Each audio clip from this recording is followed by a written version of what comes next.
Hello everybody. In this video we're going to talk about one very nice feature in Aspen Plus, and it's kind of related to the heat exchanger. So I'm going to give an example with the heat exchanger so we can understand it, since we have already talking about heat exchangers in the last few videos.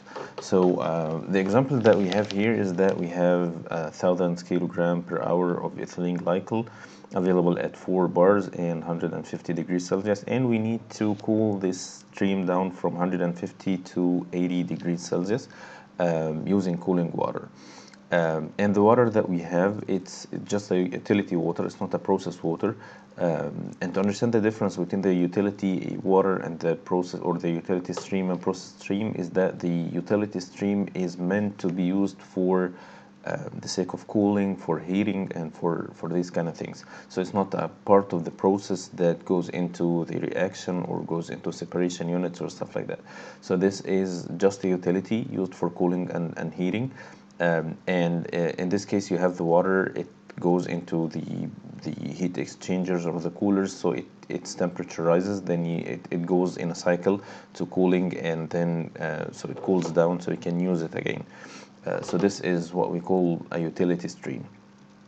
So the utility that we have is water that's available at 25 degrees Celsius and exits at temperature that shouldn't exceed 45. So this is the maximum exit temperature of the water from the cooling unit. And I need to know how much water that I need to use so that we can achieve the temperature that I want to achieve, which is the 80 degrees Celsius, given that the temperature of the water shouldn't exceed 45 degrees Celsius. So I'm gonna shift now to Aspen Plus and see what we can do. And first I'm gonna go for the same procedures that we followed before in the previous videos, that I'm gonna define a shell and tube heat exchanger. And the reason I use the shell and tube heat exchanger, not just any regular heater, is that because the heaters only allow 2 streams. So I can define the hot stream that is going in and the hot stream that's going out, and I cannot put 2 streams for the other fluid that's going in, or that's cooling this stream. And in this case, I cannot calculate the flow rate of the water using the way that we know. So what I did, I just defined the hot stream, which is the ethylene glycol. It's 100% ethylene glycol, 1000 kilogram per hour, 150 Celsius, and 4 bars. And I defined the water that I am using is 25 Celsius at 3 bars. The mass is 1000 kilogram per hour. And I put my specs in the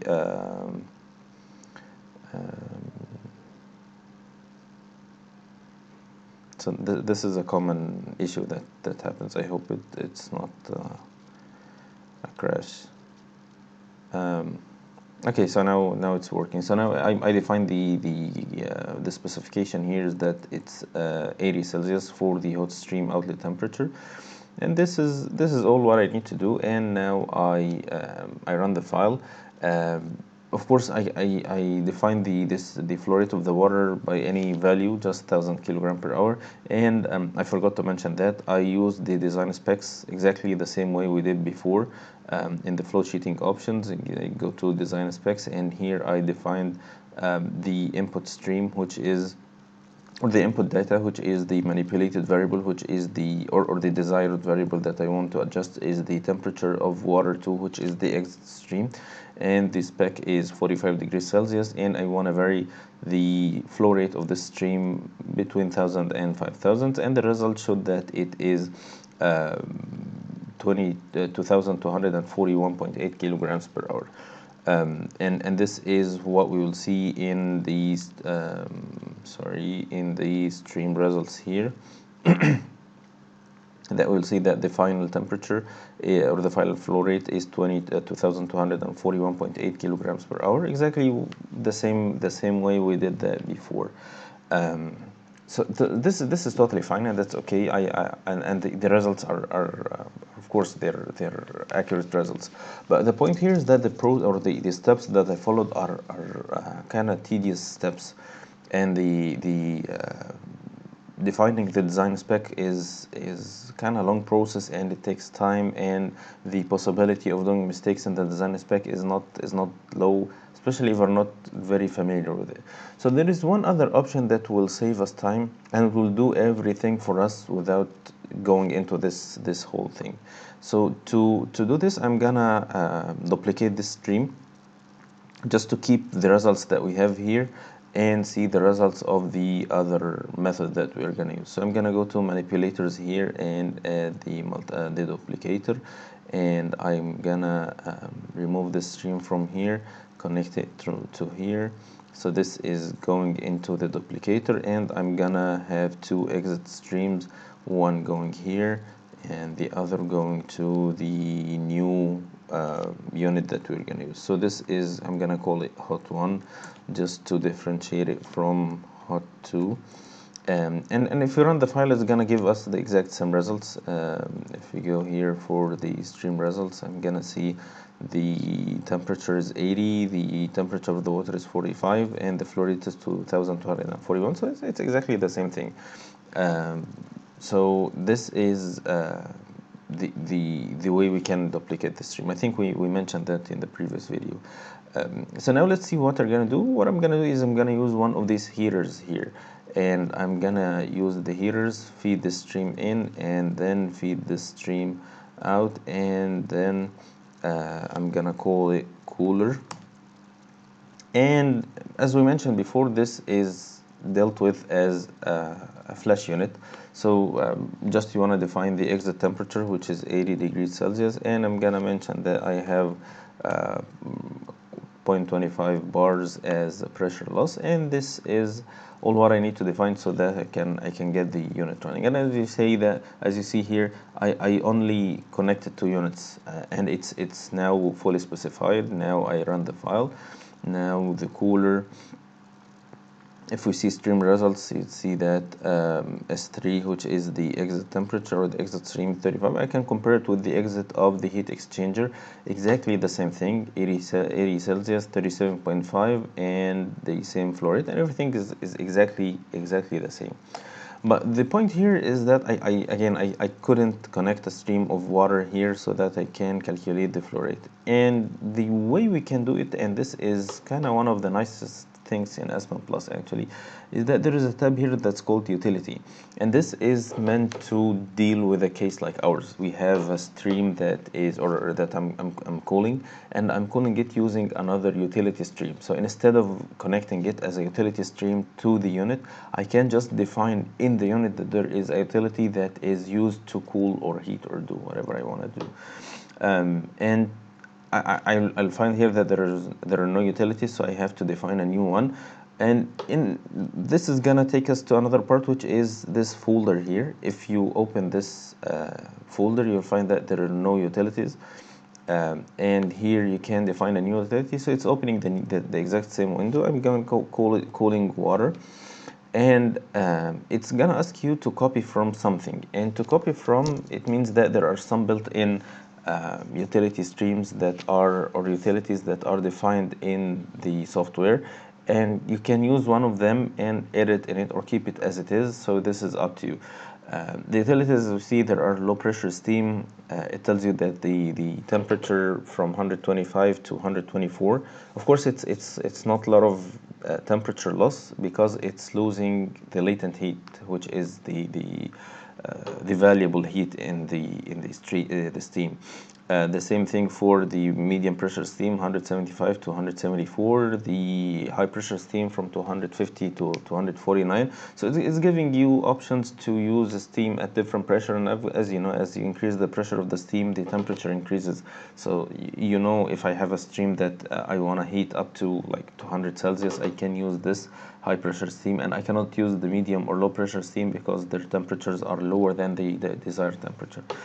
There are hot oils for higher temperature. You can use fired heaters. You can use very high temperature. So there are there is a good variety of utilities that you can use to heat. There are utilities for refrigeration, and there is air, there is cooling water, there are very low temperature and electricity. There are many things, and you can explore them if you are interested.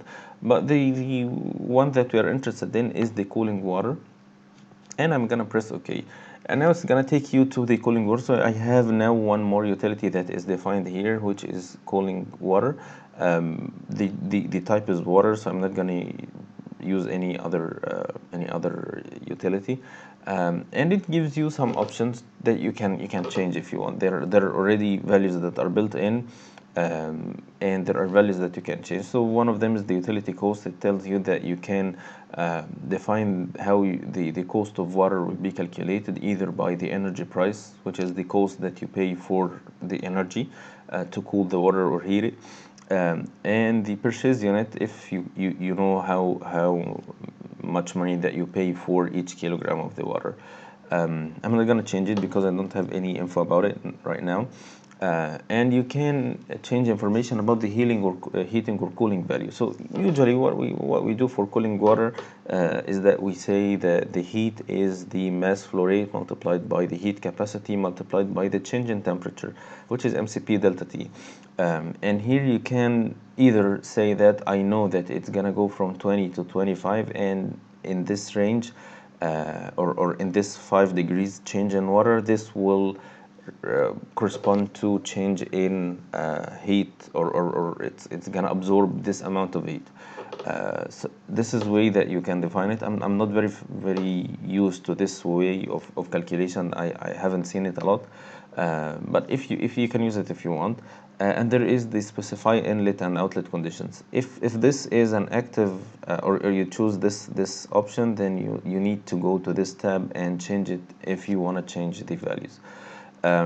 And here it tells you if you want to go for counter current or co-current, because you're using water for cooling, so it's in a heat exchanger, so it's used for counter current. And this is the temperature approach, and this is the film coefficient, which is used to calculate the heat transfer coefficient for the convection heat transfer in the heat exchanger. You can either use the film coefficient, or you can go for the calculations using the physical properties that are used to calculate the Prandtl number, then the Nusselt number, and then their Reynolds number. I'm sorry, and then you can use it to calculate the Nusselt number and then the heat transfer coefficient. So it's going to do all the calculations, but this is how the film coefficient is calculated from the physical properties.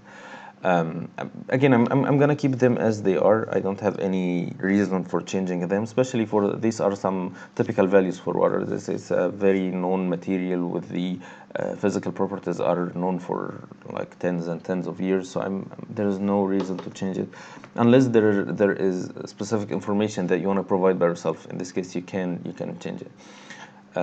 Now let's go to the inlet and outlet conditions. It tells you that the water is available at 25 Celsius and 1 atmosphere and will exit at 25 Celsius and 1 atmosphere.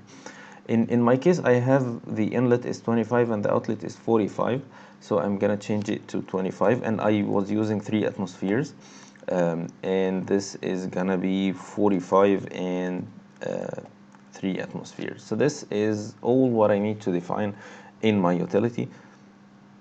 And now let's go here and see what we can do. So what I need to do and this is why I believe this is a way simpler method than what we did before. You define the utility stream, you choose the utility, and this is all. You don't need to define any new streams. You don't have to go for design specs.